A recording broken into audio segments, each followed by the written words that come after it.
If you've been using incognito mode and want to know how to delete incognito browsing history on Windows 10 in Chrome, Firefox, and Edge, this video will walk you through the fastest cleanup methods step by step.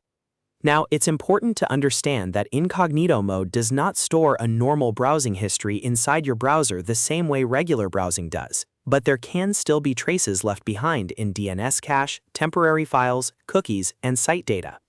So in this tutorial, I'll show you how to clear those traces safely and effectively. And before we get into it, if this video helps you out, please hit the like button and subscribe for more simple computer tutorials just like this.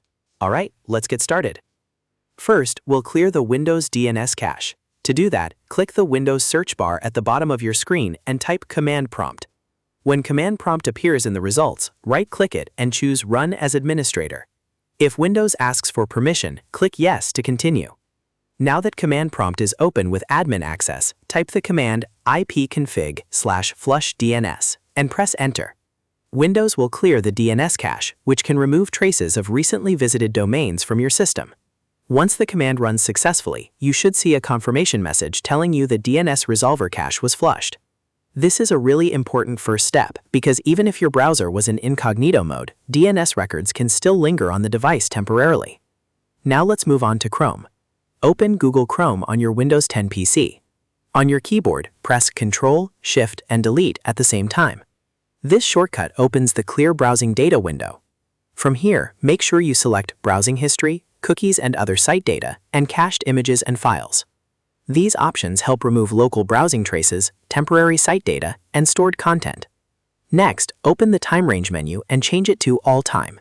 That way, you're clearing everything Chrome has stored instead of just recent activity. Once the options are selected, click Clear Data. Chrome will then remove the selected browsing data from your computer. If you use Firefox, the process is very similar. Open Mozilla Firefox, then press Ctrl, Shift, and Delete together. This opens the Clear Recent History window. In the list of items, select Browsing and Download History, Cookies, and Cache. These are the main categories that can store remnants of your browsing sessions. Then set the Time Range to Clear option to Everything. This ensures Firefox clears the widest possible range of stored data. After that, click OK to complete the cleanup. Firefox will now delete the selected data and free up those stored traces. Next, let's clean Microsoft Edge. Open Microsoft Edge on your Windows 10 computer and press Ctrl, Shift, and Delete. This will bring up the Clear Browsing Data window. Just like with Chrome, select Browsing History, Cookies and Other Site Data, and Cached Images and Files. Then set the time range to All Time so nothing is left behind from previous sessions. When you're ready, click Clear Now. Edge will process the request and remove the selected browsing data from your system. And that's really the full process. If your goal is to delete incognito browsing history on Windows 10, the key thing to remember is that incognito mode may hide activity from the browser history list, but it does not erase every trace from your device. Clearing DNS cache and browser data in Chrome, Firefox, and Edge gives you a much cleaner result. If you want, you can repeat these steps anytime after a private browsing session to keep your system tidy and reduce stored traces. If this tutorial helped you, please give it a thumbs up and subscribe to the channel for more easy Windows guides, browser tips, and privacy tutorials. Thanks for watching, and I'll see you in the next video.